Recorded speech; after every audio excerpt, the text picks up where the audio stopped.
Hey there everybody. I'm back, and it's been a while, and I know. Sorry, I keep saying I'll be back sooner, and I never am. Well, recently anyway. Well, life takes over. Here we are. We seem to work harder than we've ever done, and with a few pennies in our pocket at the end of the day, and then we can say we're free people. So I've been writing a lot more than I've been acting recently. I've done a bit of acting, but mainly writing. A few good things going out there. A new horror script, another play.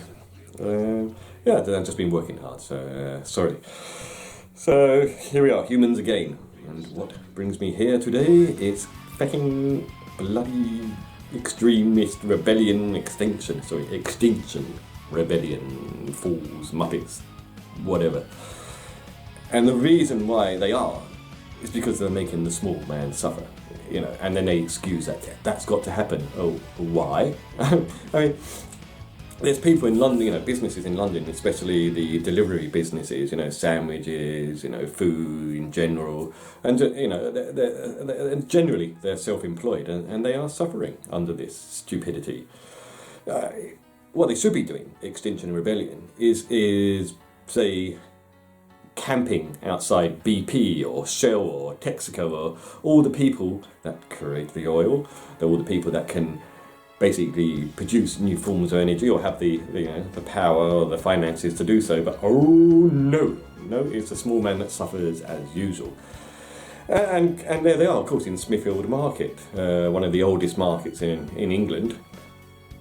Supplies half of London or most of London and half the country with good meat.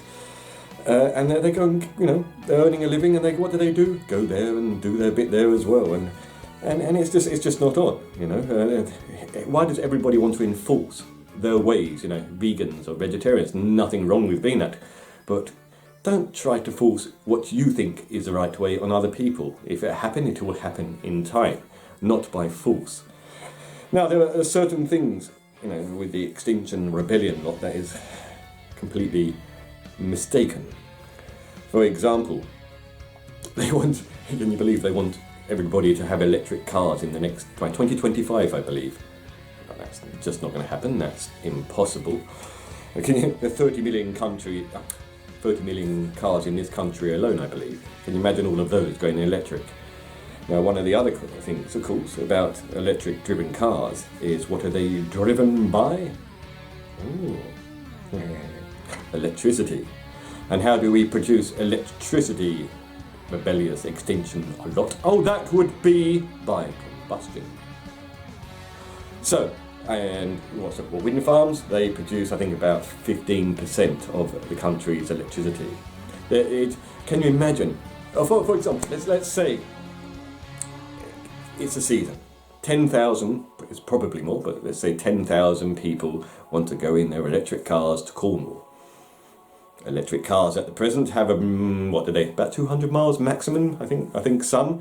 The expensive ones that none of us can afford anyway. So you've got 10,000 people wanting to charge their batteries on their cars going to Cornwall.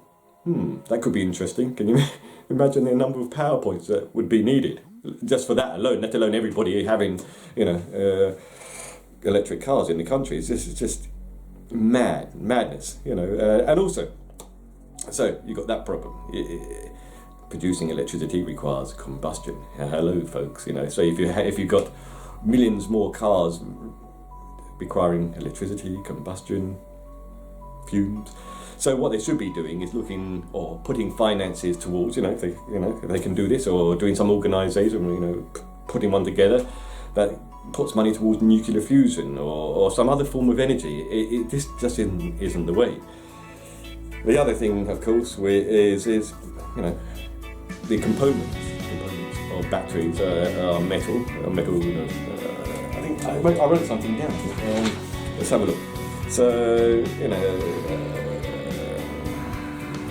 actually, I didn't. But they're producing, the components, metal components for the batteries. It produces, of course, pollution. Just mining for it causes a lot of pollution. And the toxic components that are in batteries are dangerous to the environment as well. So, you may have certain things that would be beneficial, like obviously the pollution in London would be less, or in cities would be less if you didn't have combustion engines, going into them. But this just isn't the way. It really isn't, and you're making the small man suffer. And it's quite. It's not just wrong. It's not wrong. It's naive and it's stupid.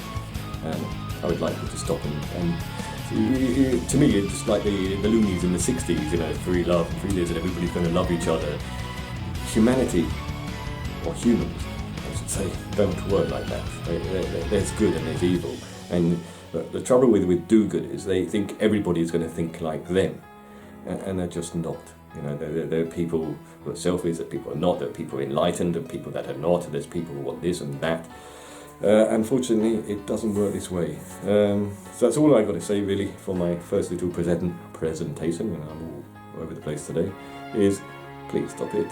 You're causing absolute mayhem for no reason at all. Your intentions are good, but you're doing the wrong thing.